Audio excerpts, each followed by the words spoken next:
CK. ರಾಮೇಗೌಡರು ಮಾತಾಡ್ತಾ ಸಾರಾ ಗೋವಿಂದು ಅವರ ಬಗೆಗೆ ಮತ್ತು ಎಂ.ಎಲ್. ಲಕ್ಷ್ಮೀದೇವಿ ಅವರ ಬಗೆಗೆ ಮಾತಾಡೋದಕ್ಕೆ ನನಗೇನಾದರೂ ಸ್ವಲ್ಪ ಬಿಡ್ತಾರೆ ಅಂತ ನಾನು ಭಾವಿಸ್ಕೊಂಡಿದ್ದೆ. ಆದರೆ ಅವರು ಅವೆರಡನ್ನು ಬಿಟ್ಟು ಬೇರೆ ಏನಾದರೂ ಮಾತಾಡಲಿ ಅಂತಲೋ ಏನೋ ಸಾಕಷ್ಟು ವಿವರಗಳನ್ನು ಅವರು ಹೇಳಿದ್ದಾರೆ. ಸಾರಾ ಗೋವಿಂದು ಅವರ ಹೆಸರಲ್ಲಿ ಅವರ ಪುತ್ರ ಮತ್ತು ಗೆಳೆಯರು ಸೇರಿ ಇವತ್ತು ಸಾರಾ ಗೋವಿಂದು ಕನ್ನಡ ಪ್ರತಿಷ್ಠಾನವನ್ನು ಸ್ಥಾಪನೆ ಮಾಡಿರೋದಕ್ಕಾಗಿ ಅವರನ್ನು ಮೊದಲು ನಾನು ಅಭಿನಂದಿಸೋದಕ್ಕೆ ಇಷ್ಟಪಡ್ತೇನೆ. ಹಾಗೆ ಸಾರಾ ಗೋವಿಂದು ಅವರ ಜನ್ಮದಿನಾಚರಣೆಯ ಶುಭಾಶಯಗಳನ್ನು ಈ ಸಂದರ್ಭದಲ್ಲಿ ಹೇಳೋದಕ್ಕೆ ಇಷ್ಟಪಡ್ತೇನೆ. ಸೊ ಇದೊಂದು ವಿಶೇಷ ಸಂದರ್ಭ ಅಂತ ಹೇಳಿದೆ. ಸಾರಾ ಗೋವಿಂದು ನನ್ನ ಮಾತು ಸ್ವಲ್ಪ ಕೇಳಿ ರಾಮೇಗೌಡ್ರೆ. ನಿಮ್ಮ ಮಾತನ್ನ ನಾವು ಗಪ್ಚುಪ್ ಅಂತ ಕೇಳಿದ್ದೀವಿ.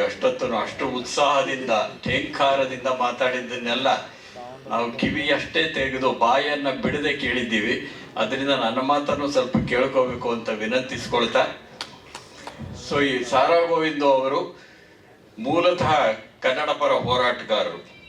ವಿಶೇಷ ಏನು ಅಂತಂದ್ರೆ, ನನಗೆ ಒಂದು ಸಾಲಿಗ್ರಾಮದಂತ ಊರಲ್ಲಿ ಹುಟ್ಟಿ ಬಂದಂಥವ್ರು. ಹೆಸರೇ ಗ್ರಾಮದಿಂದ ನಗರಕ್ಕೆ ಬಂದು ಇಷ್ಟು ಎತ್ತರಕ್ಕೆ ಬೆಳೆಯೋದಿದೆಯಲ್ಲ, ಅದು ಸಾಮಾನ್ಯವಾದ ಸಂಗತಿ ಅಲ್ಲ. ಅದು ಯಾವತ್ತೂ ಒಂದು ತಳಮಟ್ಟದಿಂದ ಬಂದು, ತಳಮಟ್ಟ ಅಂದ್ರೆ ಕೀಳು ಮಟ್ಟ ಅಲ್ಲ, ತಳಮಟ್ಟ ಅನ್ನೋದು ಕೀಳು ಮಟ್ಟ ಅಲ್ವೇ ಅಲ್ಲ. ಅದು ಅಲ್ಲಿಂದ ಬಂದು ಇಷ್ಟು ಎತ್ತರಕ್ಕೆ ಬೆಳಿಬೇಕಾದ್ರೆ ಸಾಕಷ್ಟು ಸಾಹಸ ಮಾಡಬೇಕಾಗಿರುತ್ತೆ, ಸಾಕಷ್ಟು ಸಮಸ್ಯೆಗಳನ್ನು ಎದುರಿಸಬೇಕಾಗಿರುತ್ತೆ, ಸವಾಲುಗಳನ್ನು ಎದುರಿಸಬೇಕಾಗಿರುತ್ತೆ, ಆ ಧೈರ್ಯ ಬೇಕಾಗಿರುತ್ತೆ, ಅಂಥದ್ದೊಂದು ಆತ್ಮಸ್ಥೈರ್ಯ ಬೇಕು. ಅದನ್ನೆಲ್ಲವನ್ನು ಅರಗಿಸಿಕೊಂಡು ಬೆಳೆದ್ರಲ್ಲ, ಆ ಕಾರಣಕ್ಕಾಗಿ ಸಾರಾ ಗೋವಿಂದು ನನ್ನಂಥವರಿಗೆ ಇಷ್ಟ ಅಂತ ನಾನು ಭಾವಿಸ್ಕೊಂಡಿದ್ದೇನೆ. ಅವರು 16 ಸಿನಿಮಾಗಳ ನಿರ್ಮಾಪಕರಾಗಿ ಬೆಳೆದದ್ದು. ಅಂದ್ರೆ ನಿರ್ಮಾಣ ಕ್ಷೇತ್ರದ ಒಳಗಡೆ ಕೆಲಸಗಾರರಾಗಿದ್ದಂಥವರು ನಿರ್ಮಾಪಕರಾಗಿ ಬೆಳೆದದ್ದು ಸಹ ಒಂದು ವಿಶೇಷವಾದದ್ದೇ ಅಂತ ನನ್ನ ಭಾವನೆ. ಅದು ವಿಶೇಷವಾಗಿ ಅಚ್ಚುಗಾಲಿ ಕಾರ್ಖಾನೆಯ ಬಗೆಗೆ ಬಹಳ ವಿವರವಾಗಿ ಸಿ.ಕೆ. ರಾಮೇಗೌಡರು ಹೇಳಿದರು. ಇಂದಿರಾ ಗಾಂಧಿ ಅವರು ಇವರನ್ನು ಕರೆಸಿಕೊಂಡು ಮಾತಾಡಿದ್ದು. ಈ ಕನ್ನಡದ ಬಗೆಗೆ ಮಾತಾಡುವಾಗೆಲ್ಲ ನನಗನ್ಸೋದೇನೆಂದರೆ, ಕನ್ನಡಿಗರನ್ನ ಉಳಿಸಿ ಅವರು ಕನ್ನಡ ಉಳಿಸ್ತಾರೆ ಅಂತ. ಮೊದಲು ಕನ್ನಡಿಗರನ್ನು ಉಳಿಸಿ, ಕನ್ನಡಿಗರಿಗೆ ಒಳ್ಳೆ ಶಿಕ್ಷಣ ಕೊಡಿ, ಕನ್ನಡಿಗರಿಗೊಂದು ಉದ್ಯೋಗ ಕೊಡಿ, ಅವರು ಜೀವಿಸೋದಕ್ಕೆ ಬೇಕಾಗಿರೋ ಸೌಲಭ್ಯ ಕಲ್ಪಿಸಿ, ಆಗ ಅವರು ಕನ್ನಡವನ್ನು ತಾವಾಗಿಯೇ ಉಳಿಸ್ಕೊಳ್ತಾರೆ. ಹಾಗಾಗಿ ಅಚ್ಚುಗಾಲಿ ಕಾರ್ಖಾನೆಯಲ್ಲಿ ಕನ್ನಡಿಗರಿಗೆ ಉದ್ಯೋಗ ಕೊಟ್ಟಿದ್ದೀಯಲ್ಲ, ಅದು ಕನ್ನಡದ ಮೊದಲ ಆದ್ಯತೆ ಅಂತ ನಾನು ಭಾವಿಸ್ಕೊಂಡಿದ್ದೇನೆ. ಅದಕ್ಕಾಗಿ ಸಾರಾ ಗೋವಿಂದು ಮತ್ತು ತಂಡಕ್ಕೆ ನಾನು ಅಭಿನಂದನೆಗಳನ್ನು ಹೇಳೋದಕ್ಕೆ ಇಷ್ಟಪಡ್ತೇನೆ. ಇನ್ನೊಂದು ವಿಶೇಷ ಏನು ಅಂತಂದರೆ, ಅವರ ಕಾರ್ಯವಿಧಾನವನ್ನು ಕುರಿತು ಒಂದು ಮಾತು ಹೇಳಬೇಕು. ಜಯಮಾಲಾ ಅವರು ಚಲನಚಿತ್ರ ವಾಣಿಜ್ಯ ಮಂಡಳಿಯ ಅಧ್ಯಕ್ಷರಾಗಿದ್ದ ಸಂದರ್ಭದಲ್ಲಿ ಕನ್ನಡ ವಾಕ್ಚಿತ್ರಕ್ಕೆ 75 ವರ್ಷ ಆಗಿತ್ತು. ಆಗ ನನ್ನನ್ನು ಆಹ್ವಾನಿಸಿ ಜಯಮಾಲಾ ಅವರು ಮತ್ತು ಅವರ ತಂಡದವರು 75 ಪುಸ್ತಕಗಳನ್ನು ತರಬೇಕು ಅಂತ ಒಂದು ತೀರ್ಮಾನ ಮಾಡಿ ನನ್ನ ತಲೆ ಕಟ್ಟಿದ್ರು. ಸೊ ಅದನ್ನು ನಾವು ಒಂದು ಸಂಪಾದಕ ಮಂಡಳಿ ಮಾಡಿಕೊಂಡು ಚರ್ಚೆ ಮಾಡಿದ್ವಿ. ಆಗ ಖಜಾಂಚಿ ಆಗಿದ್ದವರು ಸಾರಾ ಗೋವಿಂದು ಅವರು. ನಾನು ಖಜಾಂಚಿ ಆಗಿರ್ತಾರಲ್ಲ, ಸ್ವಲ್ಪ ಜಿಪುಣರು ಆಗಿರ್ತಾರೆ ಸಾಮಾನ್ಯವಾಗಿ, ಅಷ್ಟು ಸುಲಭವಾಗಿ ದುಡ್ಡು ಬಿಚ್ಚೋದಿಲ್ಲ. ಆದರೆ ಸಾರಾ ಗೋವಿಂದು ಅವರು ನಡ್ಕೊಂಡ ರೀತಿ ಇದೆಯಲ್ಲ ನನ್ನ ಜೊತೆಯಲ್ಲಿ, ಅದು ಬಹಳ ಅಪರೂಪದ್ದು. ಅದನ್ನು ಹೇಳಲೇಬೇಕು ನಾನು. ಸಾಮಾನ್ಯವಾಗಿ ಲೇಖಕರಿಗೆ ಪುಸ್ತಕ ಪ್ರಕಟವಾದ ನಂತರದಲ್ಲಿ ಅವರ ಗೌರವಧನವನ್ನು ಕೊಡ್ತಾರೆ ಅಂತಿಲ್ಲ, ಕೊಡ್ತಾರೆ ಎಷ್ಟೋ ಸಾರಿ. ಆದರೆ ಚಲನಚಿತ್ರ ವಾಣಿಜ್ಯ ಮಂಡಳಿ ಏನಾಯ್ತು, ಅವರ ಹಸ್ತಪ್ರತಿ ಬಂದು ಕೂಡ್ಲೇನೆ, ಹಸ್ತಪ್ರತಿ ಬಂದಿದೆ ಗೋವಿಂದ್ ಅವರೇ, ದಯವಿಟ್ಟು ನೀವು ಹಣ ಕೊಡಬೇಕು ಅಂದ ಕೂಡಲೇ ಅವ್ರ ಅಧ್ಯಕ್ಷರ ಜೊತೆ ಎಲ್ಲ ಚರ್ಚೆ ಮಾಡಿ ತಕ್ಷಣವೇ ಪ್ರತಿಯೊಬ್ಬರಿಗೂ ಚೆಕ್ ಕೊಡ್ತಾ ಇದ್ರು. ಇದು ಕನ್ನಡದ ಬರಹಗಾರರಿಗೆ ಕರ್ನಾಟಕ ಚಲನಚಿತ್ರ ವಾಣಿಜ್ಯ ಮಂಡಳಿ ಕೊಟ್ಟಂತಹ ದೊಡ್ಡ ಗೌರವ ಅಂತ ನಾನು ಭಾವಿಸ್ಕೊಂಡಿದ್ದೇನೆ. ಆ ಸಂದರ್ಭದಲ್ಲೆಲ್ಲ ನಾನು ಯಾವುದೇ ಇಷ್ಟಣ ಸರ್ಕಾರಿ ಮುದ್ರಣಕ್ಕೆ ನಾನು ಯಾವ ಮುದ್ರಣ ಸಂಸ್ಥೆಗೆ ಹೇಳ್ತೀನೋ ಅಲ್ಲಿಗೆ ಕೊಟ್ಟರು, ಯಾವ ಲೇಖಕರು ಅವ್ರಿಗೆ ಬರೆಯೋದಕ್ಕೆ ಕೊಟ್ಟರು, ಮುದ್ರಣಾಲಯ ಏನಿದೆ ಅದರ ಹಣವನ್ನ ಸ್ವಲ್ಪವೂ ಚೌಕಾಶಿ ಮಾಡದೆ ಕೊಟ್ಟರು. ಇದೆಯಲ್ಲ, ಇದು ವಿಶೇಷವಾದ್ದು. ಈ ಸಂದರ್ಭದಲ್ಲಿ ನಾನು ಸಾರಾ ಗೋವಿಂದು ಅವರ ಆಡಳಿತದ ವಿಧಾನವನ್ನ ಮೆಚ್ಚಿಕೊಂಡಂಥವನೇ. ಯಾಕೆಂದ್ರೆ ನಮ್ಮ ಲೇಖಕರು ಎಲ್ಲೂ ಗೊಣಗೋದಕ್ಕೆ ಅವಕಾಶ ಕೊಡಲಿಲ್ಲ ಅನ್ನೋ ಮಾತನ್ನು ಈ ಸಂದರ್ಭದಲ್ಲಿ ಹೇಳೋದಕ್ಕೆ ಇಷ್ಟಪಡ್ತೇನೆ ನಾನು.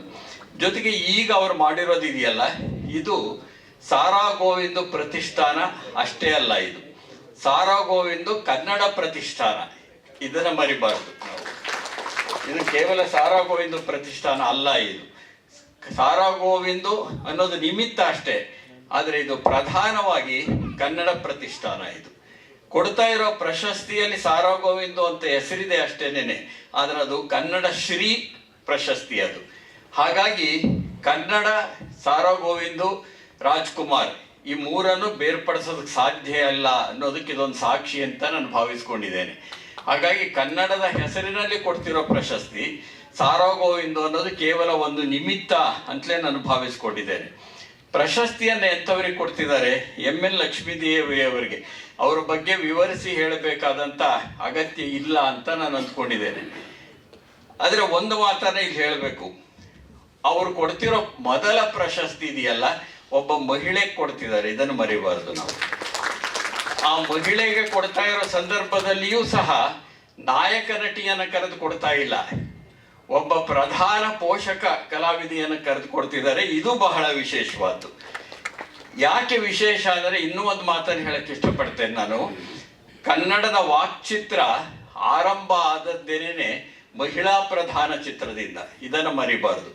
ರಾಕ್ಷಸನ ಪತ್ನಿ ಸತಿ ಸುಲೋಚನ. ರಾಕ್ಷಸನ ಪತ್ನಿ ಯಾಕೆ? ರಾಕ್ಷಸನ ಪತ್ನಿಯೇ ಪ್ರಧಾನ ಪಾತ್ರವಾಗಿರುವ ಸಿನಿಮಾ ಇದೆಯಲ್ಲ, ಅದು ಕನ್ನಡದ ಮೊದಲ ವಾಕ್ಚಿತ್ರ ಅನ್ನೋದು ಭಾರತೀಯ ಚಿತ್ರರಂಗದಲ್ಲಿಯೇ ವಿಶೇಷವಾದ್ದು ಅಂತ ನಾನು ಅಂದ್ಕೊಂಡಿದ್ದೇನೆ. ಹರಿಶ್ಚಂದ್ರನ ಬಗ್ಗೆ ಮಾಡಲಿಲ್ಲ ಕನ್ನಡ ಸಿನಿಮಾನ, ರಾಮನ ಬಗ್ಗೆ ಮಾಡಲಿಲ್ಲ, ಸೀತೆ ಬಗ್ಗೆ ಮಾಡಲಿಲ್ಲ, ದ್ರೌಪದಿ ಬಗ್ಗೆ ಮಾಡಲಿಲ್ಲ, ಧರ್ಮರಾಯನ ಬಗ್ಗೆ ಮಾಡಲಿಲ್ಲ. ಆದರೆ ಸುಲೋಚನಾ ಬಗ್ಗೆ ಕನ್ನಡ ಚಿತ್ರರಂಗ ಮೊದಲ ವಾಕ್ಚಿತ್ರವನ್ನ ಮಾಡಿದ್ದು. ಆದರೆ ಮೊದಲ ವಾಕ್ಚಿತ್ರ ತಯಾರಾಗಿದ್ದು ಭಕ್ತ ಧ್ರುವ. ಆದ್ರೆ ನಮ್ಮ ಮಹಿಳೆಯರಿಗೆ ಎಷ್ಟು ಶಕ್ತಿ ಇದೆ ಅಂತಂದ್ರೆ, ಪುರುಷರನ್ನು ಮೀರಿಸಿಬಿಟ್ಟು ಮಹಿಳೆಯರು ಮುಂದೆ ಬರ್ತಾರೆ. ಸತಿ ಸುಲೋಚನ ಮೊದಲು ಬಿಡುಗಡೆ ಆಯಿತು. ಹಾಗಾಗಿ ಅದು ಮೊದಲ ವಾಕ್ಚಿತ್ರ ಅಂತ ಅನಿಸ್ಕೊಂಡಿತು.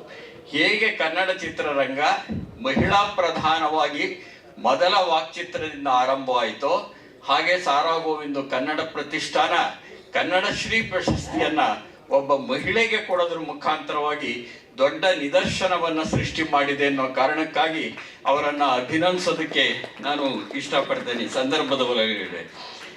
ಇನ್ನೊಂದು, ಇವರು 72 ವರ್ಷಗಳ ಕಾಲ ಒಂದು ಚಿತ್ರರಂಗದಲ್ಲಿ ದುಡಿಯೋದು ಅಂತ ಅಂದ್ರೆ, ಇತ್ತೀಚೆಗೂ ಅವರು ಅನೇಕ ಧಾರಾವಾಹಿಗಳಲ್ಲಿ ಅಭಿನಯಿಸ್ತಾ ಇರೋದನ್ನು ನಾನು ಕಂಡಿದ್ದೇನೆ. ಇದು ಅಸಾಮಾನ್ಯವಾದಂತಹ ಸಂಗತಿ. ಅದು ಬದುಕೋರು ಬೇರೆ, 100 ವರ್ಷ ಬದುಕಿರೋರು ಇದ್ದಾರೆ, ನಮ್ಮಲ್ಲಿ ಎಲ್ಲ ಇದ್ದಾರೆ. ಆದರೆ ಕಟ್ಟ ಕಡೆಯವರೆಗೂ ಕ್ರಿಯಾಶೀಲವಾಗಿರ್ತಕ್ಕಂಥ ಒಂದು ವ್ಯಕ್ತಿತ್ವ ಇದೆಯಲ್ಲ, ಅದು ಏನ್ ಮಾಡುತ್ತೆ ಅಂದ್ರೆ, ಕಂಡರ್ ಕಾಲು ಎಳೆಯೋದನ್ನು ವಿಚಾರ ಮಾಡೋದಿಲ್ಲ. ಅದು ಅಷ್ಟೇನೇನೆ. ಯಾವಾಗಲೂ ಕ್ರಿಯಾಶೀಲರಾಗಿರ್ತಕ್ಕಂಥವ್ರು ಇನ್ನೊಬ್ರು ಕಾಲೆಳೆಯೋದನ್ನ ಯೋಚನೆ ಮಾಡೋದಿಲ್ಲ, ತಮ್ಮ ಕಾಲೆಳೆಯೋದಕ್ಕೂ ಬಿಡೋದಿಲ್ಲ. ಇದು ಬಹಳ ವಿಶೇಷವಾದದ್ದು ಅಂತ ಅಂದ್ಕೊಂಡಿದ್ದೇನೆ. ಅವ್ರ ಕ್ರಿಯಾಶೀಲತೆಯ ಶಕ್ತಿ ಇದೆಯಲ್ಲ, ಅದು ಬದುಕಿನ ಶಕ್ತಿಯೂ ಹೌದು, ಸಂಕಲ್ಪದ ಶಕ್ತಿಯೂ ಹೌದು, ಕಲಾ ಪ್ರೇಮವೂ ಹೌದು, ಬದುಕೂ ಹೌದು. ಒಂದು ಕಸುಬು ಇದು. ರಾಜ್ಕುಮಾರ್ ಅವರು ಚಲನಚಿತ್ರ ರಂಗವನ್ನ ಸಾಮಾನ್ಯವಾಗಿ ಹೇಳ್ತಾ ಇದ್ರು. ನನ್ನ ಚಿತ್ರ ಒಂದು ಅಂತಾರಾಷ್ಟ್ರೀಯ ಚಿತ್ರೋತ್ಸವಕ್ಕೆ ಆಯ್ಕೆ ಆದಾಗ ಅವ್ರ ಮನೆಗೆ ಕರೆದು ಒಂದು ಲಾಡನ್ನ ನನ್ನ ಬಾಯಿಗಿಟ್ಟು, ನೀವು ಸಾಹಿತ್ಯದಿಂದ ಹೋಗ್ತಿಲ್ಲ, ಅದಕ್ಕೆ ಸಂತೋಷ ಆಗಿದೆ ನನಗೆ ಅಂದ್ರು. ಏನಪ್ಪ ಹಿಂಗೆ ಹೇಳ್ತಿದ್ದಾರೆ ಅಂತ ಅಂದ್ರೆ, ನಮ್ಮ ಕಸುಬಿನಿಂದ ವಿದೇಶಕ್ಕೆ ಹೋಗ್ತಿದ್ದೀರಿ, ಆದ್ರಿಂದ ಸಂತೋಷ ಆಗಿದೆ ಅಂದ್ರು. ಅಂದ್ರೆ ಕಸುಬು ಅಂತ ಯಾರು ಭಾವಿಸ್ಕೋತಾರೆ ಅಂದ್ರೆ, ಕಸುಬು ಅಂತ ಭಾವಿಸೋದು ಜನಪದ ಕಲಾವಿದರು. ಜನಪದ ಕಲಾವಿದರಿಗಿದೆಯಲ್ಲ, ಅದು ಕಸುಬು ಹೌದು, ಕಲೆನೂ ಹೌದು, ಬದುಕೂನು ಹೌದು. ಅವರು ಆ ಕಸುಬೇ ಕಲೆಯಾಗಿರುತ್ತೆ. ಅದು ಆ ಕಲೆಯಿಂದ ಬದುಕನ್ನ ಕಟ್ಕೊಳ್ತಿರ್ತಾರೆ. ಅಂತಹ ಅದ್ವಿತೀಯ ಒಬ್ಬ ಜನಪದ ಕಲಾವಿದೆ ಅಂತ ಲಕ್ಷ್ಮೀದೇವಿಯರನ್ನ ನಾನು ಕರೆಯೋದಕ್ಕೆ ಇಷ್ಟಪಡ್ತೇನೆ. ಅವರು ಇಂಥವರಿಗೆ ಕೊಡೋದು ಇದೆಯಲ್ಲ, ಅದು ಬಹಳ ಮುಖ್ಯವಾದ್ದು ಅಂತ ನಾನು ಆಗಲೇ ಹೇಳಿದೆ. ಈ ಸಂದರ್ಭದ ಒಳಗಡೆ ಪೋಷಕ ನಟಿಯನ್ನ ಪ್ರಧಾನ ಕೇಂದ್ರಕ್ಕೆ ತರೋದು ವಿಶೇಷವಾದ್ದು. ಈ ಸಮಾಜದಲ್ಲಿ ಆಗ್ಬೇಕಾಗಿರೋದೇ ಅದು. ಯಾರು ನಿರ್ಲಕ್ಷ್ಯಕ್ಕೆ ಒಳಗಾಗಿರ್ತಾರೋ, ನಿರ್ಲಕ್ಷ್ಯಕ್ಕೆ ಒಳಗಾದವರನ್ನ ಮುನ್ನೆಲೆಗೆ ತರುವ ಕೆಲಸ ಇದೆಯಲ್ಲ, ಅದು ಕೇವಲ ಸಾಂಸ್ಕೃತಿಕವಾದ ಕೆಲಸ ಅಷ್ಟೇ ಅಲ್ಲ, ಅದೊಂದು ಸಾಮಾಜಿಕವಾದಂತಹ ಕೆಲಸವುದು ಅಂತ ನಾನು ಭಾವಿಸ್ಕೊಂಡಿದ್ದೇನೆ. ಆಮೇಲೆ ವಿಶೇಷ ಏನು ಅಂತಂದ್ರೆ, ಈ ವೇದಿಕೆಯನ್ನು ನೀವು ಗಮನಿಸಿ, ಇಲ್ಲಿ ಸಂಗೀತ ಕೂತಿದೆ, ಅಲ್ಲಿ ಶಿಕ್ಷಣ ಕೂತಿದೆ, ಅಲ್ಲಿ ಸಿನಿಮಾ ಕೂತಿದೆ, ರಂಗಭೂಮಿ ಮತ್ತು ಸಿನಿಮಾ ಕೂತಿದೆ, ಅಲ್ಲಿ ಕನ್ನಡದ ಹೋರಾಟ ಕೂತಿದೆ, ಅಲ್ಲೊಬ್ಬ ಸಂಘಟಕ ಕೂತಿದ್ದಾರೆ. ಸಮಾಜದ ಬೇರೆ ಬೇರೆ ಘಟಕಗಳೆಲ್ಲ ಈ ವೇದಿಕೆ ಮೇಲೆ ಕೂತಿವೆ. ನಾನು ನಿಂತ್ಕೊಂಡಿದ್ದೀನಿ. ನಾನು ಅಂದ್ರೆ ಸಾಹಿತ್ಯ, ಸಂಗೀತ, ಶಿಕ್ಷಣ, ರಂಗಭೂಮಿ, ಸಿನಿಮಾ ಎಲ್ಲ ಒಂದಾಗಿರುವಂತ ವೇದಿಕೆ ಇದೆಯಲ್ಲ, ಇದು ಅವರು ಪ್ರಜ್ಞಾಪೂರ್ವಕವಾಗಿ ಮಾಡಿದ್ರು ಅಂತ ನಾನು ಅನ್ಕೊಂಡಿಲ್ಲ. ಅಪ್ರಜ್ಞಾಪೂರ್ವಕವಾಗಿ ಸಂಭವಿಸಿದೆಯಲ್ಲ, ಇದೊಂದು ವಿಶೇಷವಾದಂತಹ ಗೌರವ ಅಂತಲೇ ನಾನು ಭಾವಿಸ್ಕೊಂಡಿದ್ದೇನೆ. ಇಂಥ ಸಂದರ್ಭದ ಒಳಗಡೆ ನಾವು ಇವತ್ತು ಏನನ್ನು ಯೋಚನೆ ಮಾಡಬೇಕು? ಈಗ ಲಕ್ಷ್ಮೀದೇವಿಯವರಿಗೆ ಈ ಪ್ರಶಸ್ತಿಯನ್ನು ಕೊಡಲಾಗಿದೆ. ಸಾರಾ ಗೋವಿಂದ್ ಅವರು ರಾಜ್ಕುಮಾರ್ ಅಭಿಮಾನಿ ಸಂಘವನ್ನ ಕಟ್ಟಿ ಬೆಳೆಸಿದವರು, ಗಟ್ಟಿಗೊಳಿಸಿದಂಥವರು. ಆದರೆ ಕನ್ನಡ ಚಿತ್ರರಂಗ ಯಾವ ಸ್ಥಿತಿಯಲ್ಲಿದೆ ಅನ್ನೋದಿದೆಯಲ್ಲ, ಅದನ್ನ ನಾವು ಯೋಚನೆ ಮಾಡಬೇಕಾಗಿದೆ ಅಂತ ನಾನು ಭಾವಿಸ್ಕೊಂಡಿದ್ದೇನೆ. ಇವತ್ತು ಕನ್ನಡ ಚಿತ್ರರಂಗಕ್ಕೆ ಒದಗಿರುವಂತಹ ಸ್ಥಿತಿ ಏನು, ಅದನ್ನ ಸುಸ್ಥಿತಿ ಅಂತಿರೋ, ದುಸ್ಥಿತಿ ಅಂತಿರೋ, ಇಲ್ಲಿ ಅಗ್ರಗಣ್ಯರೆಲ್ಲ ಮೊದಲನೇ ಸಾಲಿನಲ್ಲಿ ಕೂತಿದ್ದಾರೆ, ಅವರೇ ಅದನ್ನ ಯೋಚನೆ ಮಾಡಬೇಕು ಅಂತ ಅಂದ್ಕೊಂಡಿದ್ದೇನೆ. ಆದ್ರೆ ಒಂದು ನನಗೆ ಅನಿಸೋದೇನೆಂದ್ರೆ, ಆರ್ಥಿಕವಾದಂತಹ ಅನೇಕ ಬಿಕ್ಕಟ್ಟುಗಳನ್ನು ಎದುರಿಸ್ತಾ ಇರೋದು ನಿಜ. ಅದಕ್ಕೆ ಅನೇಕ ಕಾರಣಗಳಿರೋದು ನಿಜ. ಆ ಕಾರಣಗಳಿಗೆ ಪರಿಹಾರವನ್ನು ಹೇಗೆ ಒದಗಿಸಿಕೊಡ್ಬೇಕು ಅನ್ನೋದಕ್ಕೆ ನನ್ನಂಥವನಿಗಿಂತ ಹೆಚ್ಚು ಚಿತ್ರರಂಗದಲ್ಲಿ ನೇರವಾಗಿ ಇದರಲ್ಲ ಅವ್ರಿಗೆ ಸಾಧ್ಯ ಇರುತ್ತೆ. ಆದರೆ ನನ್ನಂಥವ್ರು ಏನು ಬಯಸ್ತೀವಿ? ಈಗ ಒಬ್ಬ ಪ್ರೇಕ್ಷಕನಾಗಿ ನಾನು ಏನು ಬಯಸ್ಬೋದು? ನನ್ನ ಸಿನಿಮಾಗಳನ್ನ ನಿರ್ದೇಶನ ಮಾಡಿದ್ದಿರ್ಬೋದು, ಆದರೆ ಒಬ್ಬ ಪ್ರೇಕ್ಷಕನ ಜಾಗದಲ್ಲಿ ನಿಂತು ನೋಡಿದಾಗ ನಾನು ಏನು ಬಯಸ್ಬೋದು ಅಂದ್ರೆ, ಕನ್ನಡ ಚಿತ್ರರಂಗಕ್ಕೆ ಒಂದು ದೊಡ್ಡ ಪರಂಪರೆ ಇದೆ. ಕನ್ನಡ ಚಿತ್ರರಂಗಕ್ಕೆ ಆ ದೊಡ್ಡ ಪರಂಪರೆ ಇದೆಯಲ್ಲ, ಅದು ಡಾಕ್ಟರ್ ರಾಜ್ಕುಮಾರ್ ಯುಗ ಕಟ್ಟಿಕೊಟ್ಟಂತಹ ಪರಂಪರೆ ಇದೆ. ನಾನು ಅದನ್ನ ಡಾಕ್ಟರ್ ರಾಜ್ಕುಮಾರ್ ಯುಗ ಅಂತಲೇ ಕರೆಯೋಕೆ ಇಷ್ಟಪಡ್ತೇನೆ. ಡಾಕ್ಟರ್ ರಾಜ್ಕುಮಾರ್ ಯುಗ ಅಂದ್ರೆ ರಾಜ್ಕುಮಾರ್ ಒಬ್ಬರೇ ಅಲ್ಲ, ಡಾಕ್ಟರ್ ರಾಜ್ಕುಮಾರ್ ಅವರ ನೇತೃತ್ವದ ಒಂದು ಮೌಲ್ಯ ಪ್ರತೀಕ ಇರುತ್ತೆ. ಅಲ್ಲಿ ವಿಷ್ಣುವರ್ಧನ್ ಇರ್ತಾರೆ, ಅಂಬರೀಷ್ ಇರ್ತಾರೆ, ಶಂಕರ್ನಾಗ್ ಇರ್ತಾರೆ. ಇವರೆಲ್ಲರೂ ಕಟ್ಟಿಕೊಟ್ಟದ್ ನೋಡಿ, ಒಂದು ಸದಾಭಿರುಚಿಯ ಪರಂಪರೆಯನ್ನ ಕನ್ನಡ ಚಿತ್ರರಂಗ ಕಟ್ಟಿಕೊಟ್ಟಿದೆ. ಯಾವತ್ತು ಕನ್ನಡ ಚಿತ್ರರಂಗ ಇದೆಯಲ್ಲ, ಸದಾಭಿರುಚಿಗೆ ಹೆಸರಾದಂತಹದ್ದು. ಈ ಕಟ್ಟಿಕೊಟ್ಟಂತಹ ಸದಾಭಿರುಚಿ ಹಾಳಾಗ್ತಾ ಹೋದಾಗ ಏನಾಗ್ಬೋದು ಸಮಾಜದಲ್ಲಿ? ನೈತಿಕತೆಯ ಒಂದು ಮಾತನ್ನ ಎತ್ತಿದ್ರು ರಾಮೇಗೌಡರು ಮಾತಾಡ್ತಾ ಇರೋ ಸಂದರ್ಭದಲ್ಲಿ. ನೈತಿಕತೆ ಅನ್ನೋದು ಎಷ್ಟು ಮಟ್ಟಿಗಿದೆ? ಸಿನಿಮಾದಲ್ಲಿ ನೈತಿಕತೆ ಇಲ್ಲ ಅಂತ ಹೇಳಿದ್ರೆ ತಕ್ಷಣ ನನಗೆ ಬರೋ ಪ್ರಶ್ನೆ, ಸಮಾಜದಲ್ಲಿ ಇದೆಯಾ ಅಂತ. ಯಾಕೆಂದ್ರೆ ಸಿನಿಮಾ ಸಹ ಒಂದು ಸಮಾಜದ ಪ್ರತಿಬಿಂಬ. ನಾವು ಸಾಮಾನ್ಯವಾಗಿ ಹೇಳ್ತೇವೆ, ಮೇಷ್ಟ್ರಾಗಿ ಬಂದವರು ಇರ್ತಾರಲ್ಲ, ಮೇಷ್ಟ್ರಾಗೇನು ವಯಸ್ಸಾದ ಮೇಷ್ಟ್ರೇನು ಹೇಳ್ತಾರೆ, ಈಗಿನ ಕಾಲದಲ್ಲಿ ಹುಡುಗರು ಕೆಟ್ಟೋದ್ರು ಅಂತಾರೆ. ವಯಸ್ಸಾದರೆ ಏನ್ ಮಾಡ್ತಾರೆ, ನಮ್ಮ ಕಾಲ ಬಹಳ ಚೆನ್ನಾಗಿತ್ತಪ್ಪ ಅಂತಾರೆ. ಹಾಗೇನೇನೆ ಒಂದು ಕಾಲದಲ್ಲಿ ಹೀಗಿತ್ತು ಹಾಗಿತ್ತು ಅಂತ ಹೇಳ್ತಿರ್ತೇವೆ.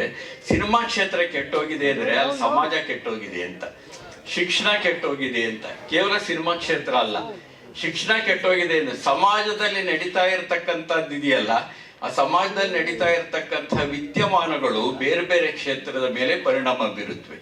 ಈಗ ಹೆಣ್ಣನ್ನ ಯಾಕೆ ನಿರ್ಲಕ್ಷಿಸಲಾಯಿತು? ನಾನು ಯಾಕೆ ಆರಂಭದಲ್ಲಿ ಸತಿ ಸುಲೋಚನಾ ಕುರಿತು ಅಷ್ಟು ಹುಮ್ಮಸ್ಸಿನಿಂದ ಉತ್ಸಾಹದಿಂದ ಮಾತಾಡಿದೆ? ಲಕ್ಷ್ಮೀದೇವರಿಗೆ ಪ್ರಶಸ್ತಿ ಕೊಟ್ಟದ್ದು ಬಹಳ ಮುಖ್ಯವಾದ್ದು ಅಂತ ನನ್ನಂತವ್ರು ಯಾಕೆ ಪರಿಗಣಿಸ್ತೀವಿ ಅಂತ ಅಂದ್ರೆ, ಇಡೀ ಸಮಾಜ ಇದೆಯಲ್ಲ, ನಮ್ಮ ಸಾಮಾಜಿಕ ಆರ್ಥಿಕ ಸಂರಚನೆ ಹೆಣ್ಣನ್ನ ಎರಡನೇ ದರ್ಜೆಯ ಪ್ರಜೆಯನ್ನಾಗಿ ನೋಡ್ತಾ ಬಂತು. ಅದಕ್ಕೆ ಗಂಡಸಲ್ಲ ಕಾರಣ, ಆ ಸಂರಚನೆಯೇ ಕಾರಣ. ನಮ್ಮ ಆರ್ಥಿಕ ಸ್ಥಿತಿ ಹೇಗಿತ್ತು? ನೇಗಿಲು ಹೊಡಿಬೇಕಾದ್ರೆ ಯಾರು ಹೊಡಿತಾರೆ ನೇಗಿಲನ್ನ? ನೇಗಿಲು ಹೊಡಿಯೋದು ಗಂಡಸು ಹೊಡಿತಾರೆ. ಬೀಜ ಬಿತ್ತದ್ ಮಾತ್ರ ಹಿಂದೆ ಹೆಂಗ್ಸ್ ಹೋಗ್ತಿರ್ತಾರೆ. ಅಂದ್ರೆ ಗಂಡಸು ಮುಂದಿರಬೇಕು, ಹೆಂಗ್ಸ್ ಹಿಂದಿರ್ಬೇಕು. ಅಂದ್ರೆ ಈ ದೇಶದ ಉತ್ಪಾದನಾ ವಿಧಾನದಲ್ಲಿ ಏನೇನೆ, ಉತ್ಪಾದನಾ ಪದ್ಧತಿಯಲ್ಲಿ ಏನೇನೆ, ಆರ್ಥಿಕ ಶಕ್ತಿಯನ್ನಂತ ನಿಯಂತ್ರಣ ಮಾಡತಕ್ಕಂಥದ್ದೆಲ್ಲ ಪುರುಷನಿಗೆ ಸಲ್ಲಲ್ಪಡ್ತು, ಸಹಾಯಕವಾಗಿರೋದು ಹೆಣ್ಣಿಗೆ ಸಲ್ಲಲ್ಪಡ್ತು. ಹೀಗಾಗಿ ನಾವೇನ್ ಮಾಡ್ತೇವೆ ಅಂದ್ರೆ, ಪುರುಷನ ಸಾಧನೆಯ ಹಿಂದೆ ಒಬ್ಬ ಹೆಣ್ಣಿರ್ತಾಳೆ ಅಂತ ಹೇಳ್ತೀವಿ. ನಾನು ಯಾವಾಗ ಹೇಳ್ತೀನಿ, ಪುರುಷನ ಸಾಧನೆ ಹಿಂದೆ ಹೆಣ್ಣಿರ್ತಾರೆ ಅನ್ನೋದನ್ನ ನಾನು ಒಪ್ಪೋದಿಲ್ಲ. ಪುರುಷರ ಸಾಧನೆಯ ಜೊತೆಯಲ್ಲಿ ಹೆಣ್ಣಿರ್ತಾಳೆ ಅಂತ ಹೇಳ್ತೀನಿ. ಆ ಕಾರಣಕ್ಕಾಗಿ ಏನೇನೆ ಒಬ್ಬ ಹೆಣ್ಣು ಮಗಳು ಅಂತ ಹೇಳಿದ್ರೆ ತಪ್ಪಾಗತ್ತೆ, ಬಹಳ ಹಿರಿಯರು ಅವರು. ಒಬ್ಬ ಹಿರಿಯ ಸಾಧಕಿಗೆ ಇವತ್ತು ಪ್ರಶಸ್ತಿ ಕೊಟ್ಟಿರೋದು ಇದೆಯಲ್ಲ, ಇದು ಪುರುಷನಿಗೆ ಸಮಾನವಾದದ್ದು ಅಂತ. ಲಕ್ಷ್ಮೀದೇವರ ವಿಷಯದಲ್ಲಿ ಅದೊಂದು ಹೇಳಲೇಬೇಕು ನಾನು. ಕನ್ನಡ ಚಿತ್ರರಂಗದಲ್ಲಿ ಕೆಲವು ನಾಯಕಿಯರು ಮಾತ್ರ ನಾಯಕರಿಗೆ ಸರಿಸಾಟಿಯಾಗಿ ಬೆಳೆದಿರೋದು ಉಂಟು. ನಾಯಕಿಯರನ್ನ ನೋಡಿಯೇನೆ ಸಿನಿಮಾಕ್ಕೆ ಬಂದದ್ದುಂಟು ಕೆಲವು ನಾಯಕರು, ಬೆರಳೆಣಿಕೆಯ ನಾಯಕರು. ಹಾಗೆ ಪೋಷಕ ನಟ ನಟಿಯರನ್ನ ತೆಗೆದುಕೊಂಡಾಗ ಯಾವುದೇ ಪೋಷಕ ನಟನಿಗೆ ಸರಿಸಾಟಿಯಾಗಿ ಪ್ರೇಕ್ಷಕರನ್ನ ಆಕರ್ಷಣೆ ಮಾಡಿದ ಶಕ್ತಿ ಲಕ್ಷ್ಮೀದೇವಿಯವರಿಗೆ ಸೇರಿತ್ತು. ಆದ್ರಿಂದ ಯಾವ ಪುರುಷ ಶಕ್ತಿಗೂ ಅವರು ಕಡಿಮೆ ಇಲ್ಲ. ಇದು ಈ ಕಾರಣಕ್ಕಾಗಿ ಬಹಳ ಮುಖ್ಯವಾದ್ದು ಅಂತ. ಹಾಗೆ ನಾವು ನೋಡ್ಕೊಂಡು ಬಂದಾಗ ಇವತ್ತು ಕನ್ನಡ ಚಿತ್ರರಂಗ ಏನಾಗಿದೆ ಅಂತ ಅಂದಾಗ ಅದರ ಸಮಸ್ಯೆಗಳನ್ನು ಕುರಿತು ಚರ್ಚೆ ಮಾಡೋ ವೇದಿಕೆ ಇದಲ್ಲ. ಆದರೆ ನಾನು ಬಯಸೋದೇನೆಂದರೆ ಸದಾಭಿರುಚಿಯನ್ನು ಕೊಡಕ್ಕೆ ಏನಾಗಿದೆ, ಕಾಲ ಕೆಟ್ಟೋಗಿದೆ ಅಂತೀವಿ. ಕಾಲವನ್ನು ಕೆಡಿಸೋರು ಯಾರು? ಕಾಲ ತನಗೆ ತಾನೇ ಕೆಟ್ಟೋಗೋದಿಲ್ಲ. ಕಾಲ ಅನ್ನೋದ್ರೊಳಗಡೆ ಒಂದು ಮನುಷ್ಯ ಇರ್ತಾರೆ, ಭಾಷೆ ಇರುತ್ತೆ, ಸಂಸ್ಕೃತಿ ಇರುತ್ತೆ, ಇವೆಲ್ಲವೂ ಇರುತ್ತೆ. ಬದಲಾಗ್ತಾ ಇರೋ ಸಂದರ್ಭದ ಒಳಗಡೆ ಬರ್ತಿರೋ ಅನೇಕ ಬಿಕ್ಕಟ್ಟುಗಳನ್ನ ನಾವು ಎಷ್ಟು ಮಟ್ಟಿಗೆ ಎದುರಿಸ್ತಿದ್ದೀವಿ. ಬಂತಪ್ಪ ಇನ್ನೇನಪ್ಪ ಗತಿ ಅಂತ ಯೋಚನೆ ಮಾಡ್ತಾರೆ. ನಾನು ಯಾವತ್ತೂ ನಂಬಿರೋದು ಮನುಷ್ಯ ಜ್ಞಾನವನ್ನ. ಮನುಷ್ಯ ಜ್ಞಾನಕ್ಕಿಂತ ದೊಡ್ಡ ಜ್ಞಾನ ಯಾವುದೂ ಇಲ್ಲ. ಇತ್ತೀಚೆಗೆ ಏನಾಯ್ತು, ಎಲ್ಲ ಇರುತ್ತೆ ಅಂತ ಹೇಳಿ ಒಬ್ರು ತೋರಿಸಿ, ನೋಡಿ ಸರ್ ಬರಗೋ ರಾಮಚಂದ್ರಪ್ಪ ಅಂತ ಹಾಕಿ, ನೋಡಿ ಸರ್ ನಿಮ್ ಇವರ ಎಲ್ಲ ಬರುತ್ತೆ ಅಂತ ತೋರಿಸಿದ್ರು. ಬಂತು ಅದರಲ್ಲಿ ಬರಗೋ ರಾಮಚಂದ್ರಪ್ಪ ಇಂಡಿಯನ್ ರೈಟರ್ ಹಾಗೆ ಹೀಗೆ ಅಂತೆಲ್ಲ ಬಂದು ಏನೇನು ಬರೆದಿದ್ದಾರೆ, ಒಂದು ಊರಿನ ಕತೆ ಬರೆದಿದ್ದಾರೆ, ಬೆಂಕಿ ಬರೆದಿದ್ದಾರೆ, ಸೂರ್ಯ ಬರೆದಿದ್ದಾರೆ, ದಾಟು ಬರೆದಿದ್ದಾರೆ ಅಂತ ಬಂತು. ದಾಟು ಬರೆದಿರೋರು SL ಭೈರಪ್ಪ, ಅವ್ರ ಗತಿ ಏನು?